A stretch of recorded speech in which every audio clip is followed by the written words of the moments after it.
let's go on to you. Okay, tell us, your first-time voters, what is the change that you are expecting? What is the one glaring issue that you want to change, and which is why you would vote? Electoral system. Yeah. The, In the system, yeah. in the country, in the in the, city. yeah. There are many problems that One glaring problem. One glaring problem is that unemployment, roads, there are many things, and more than that, the electoral system. What is right now, it's actually unscientific. Like we can see, people have been listed in many other lists, and I know people who have many like more than one. What do you say? Voters ID. Voters ID is supposed to be just one per person, and people are possessing more than 2 or 3 of them, and that is a major problem, like in the voting system. And apart from that, problems faced by Bangalore are too many, like bad roads. There are many bad roads. Even though the politicians are promising better roads, they're not doing anything. Once they win the election, it's all over. And it's just for false promises. Promises, unfulfilled promises. What about you? Yeah, I've gone through all the manifestos of all the parties. Have you really gone through all the manifestos? Three or four parties, not some unknown parties. And I couldn't find youngsters in any of the manifestos because there was nothing for the youth in that. They just said, okay, good roads, electricity, and they're still stuck in the Stone Age. They're not coming out of it. So there's nothing for youngsters in the manifestos, which I want to change. That's a point that probably we would have overlooked as well. All the manifestos say there's nothing for the youngsters is what the youngster says there. Let's hope his vote is valuable enough to change that. I didn't talk to all three boys here. You are quite quiet. Tell us about your experience. Are you going to be voting for the first time? I'm not voting for the first time. I've voted many times before. So before I could answer your question, my name is Santosh. We are from Creo Valley Film School and Television. So we made a 2-minute video to get people to come to the voting booth and vote, and then you can crib about it. Okay. That's the whole idea. I totally agree with her. So you need to come, vote, and then complain. That's okay. I think voting is not merely a right, it's a duty. Everyone has to vote. Yeah, everybody has to exercise their franchise. What about you? Yeah, that's the thing. Like we made a video about the for video awareness, like voting awareness. The youngsters, they are not voting properly. Like they're not getting a proper voting awareness like that. Sorry, that's it. You're saying youngsters are not aware, or awareness is okay, but well, it seems like times are changing. It seems like the youth is getting more aware, more politically involved through the country. And to speak of that is the states that went under polls just recently had a record high turnout of voters coming in and voting, particularly the youth. So maybe that could be changing a little bit. All right, are you still upset? Of course I am. Yeah. Because you didn't get fair enough. Okay, tell me.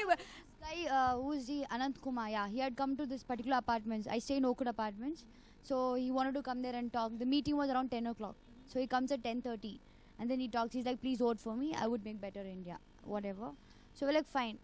10 o'clock you're supposed to come. 10:30 reaches there, so we are like, "You have to apologize because half an hour late."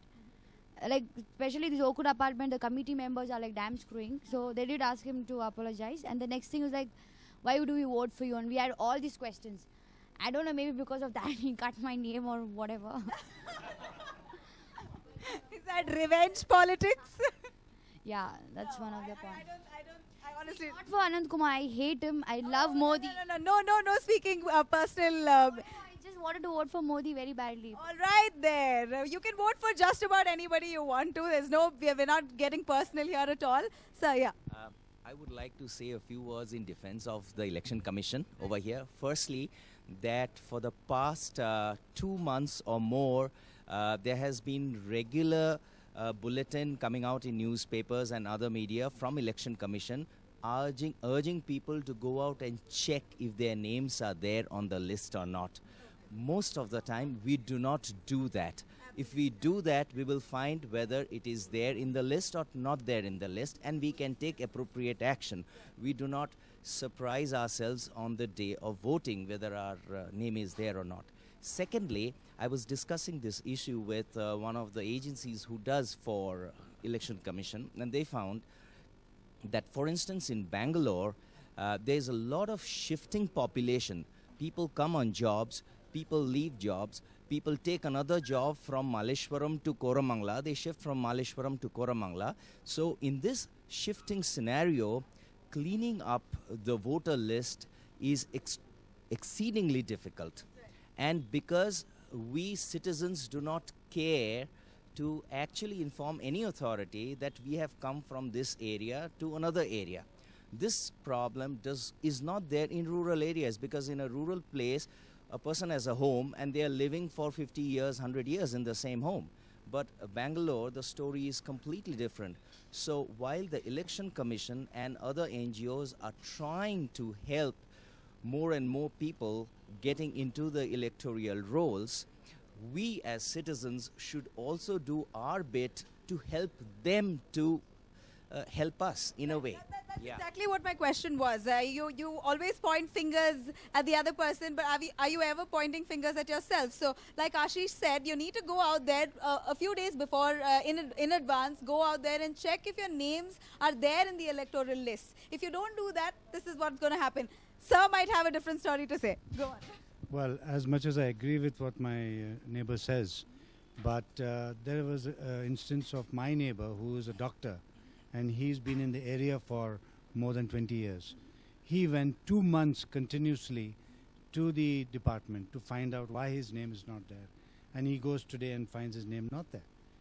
So, for me, when we are in the age of computerization, as they say, garbage in, garbage out. So probably they're putting in garbage to get out garbage. So obviously names are out. Why are the names of people who are dead are still on the list, and the people who are, there for so many years, their just names are deleted? So it's something strange. That's absolute inefficiency. There's nothing more to that. Yeah.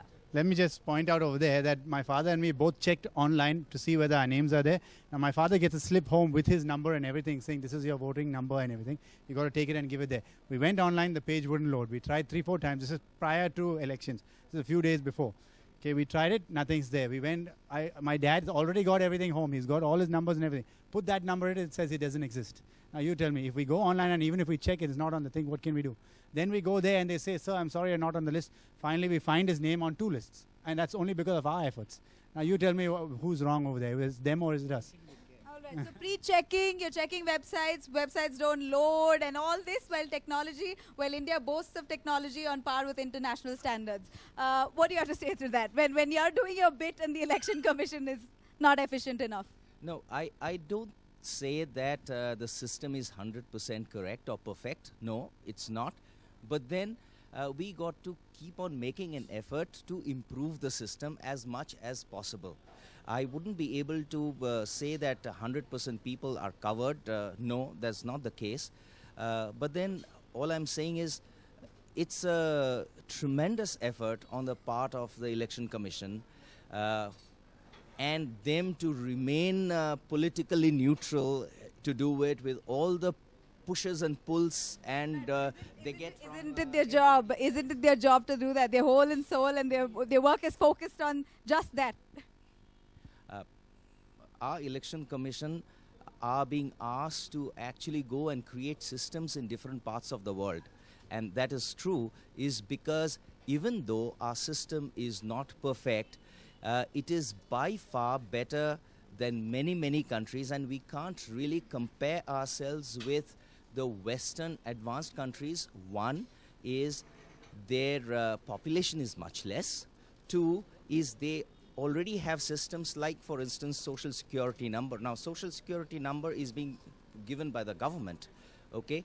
Whereas we have multiple identities or identity papers being given by different government agencies. The Election Commission on its own cannot determine what identity would be sufficient to vote. So they operate under tremendous constraint. I have all the sympathy for the Election Commission because I have seen in from 70s and 80s how there were massive rigging used to happen, and about 90s it kind of stopped, and that is because some Election Commission put their foot down and said, I'm going to take tough action. All right. So, Yeah. sir, you are nodding your head aggressively, saying that it is quite unfortunate that our election commission is creating systems for other countries where we ourselves are not, self-sufficient and good enough. Well, I have one simple answer, is that in so many years, we are not able to form a system when we are so advanced. It surprises me. So it means that this is being done probably on purpose, so that so many people are off the list and they don't vote. Simple as that.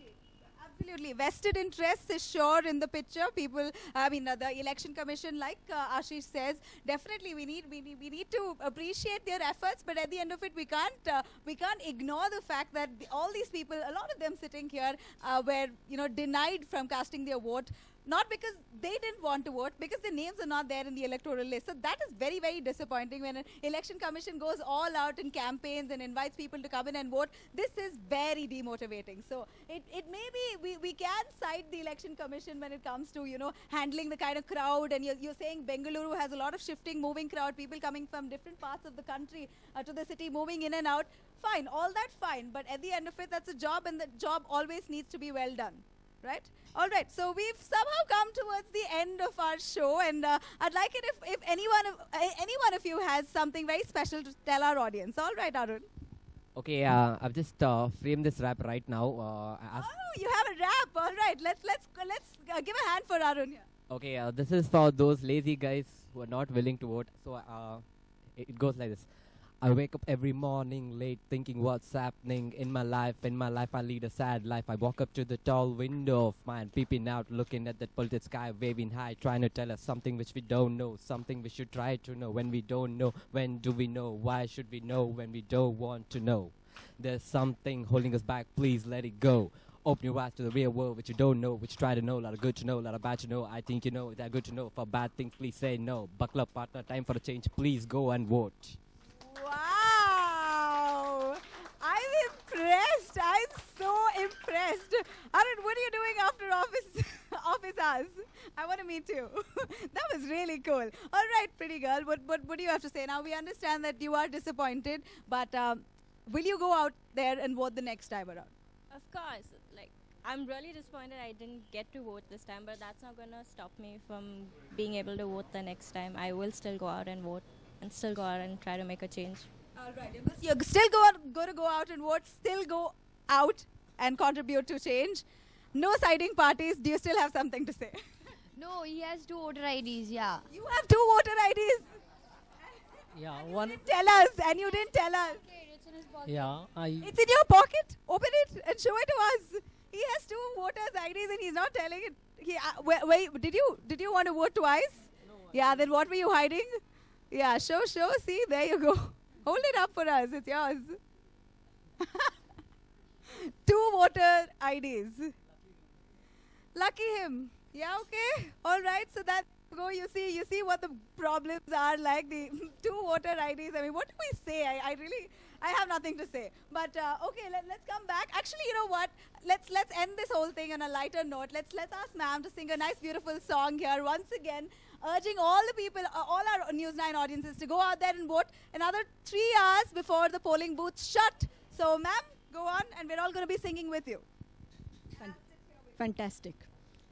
2, 3, start. चलो चले चलो चले चलो चले चलो चले चलो चले चलो चले अधिकार संग वोट देने देश पुकारे सिंह चलो चले अधिकार संग वोट देने देश पुकारे ये मौका चुक जाने न हम देंगे कभी चलो अभी चलो चले अधिकार संग वोट देने देश पुकारे चलो चले अधिकार संग वोट देने देश पुकारे. Thank you so much, and thank you all of you guys to urge our audiences to come out there and vote, sharing your problems, being very involving, participating, and quite a demanding crowd, I must say. Thank you so much. A big round of applause for yourselves. All right, we come to an end of this show. More news and updates on the elections on the other side. Stay tuned.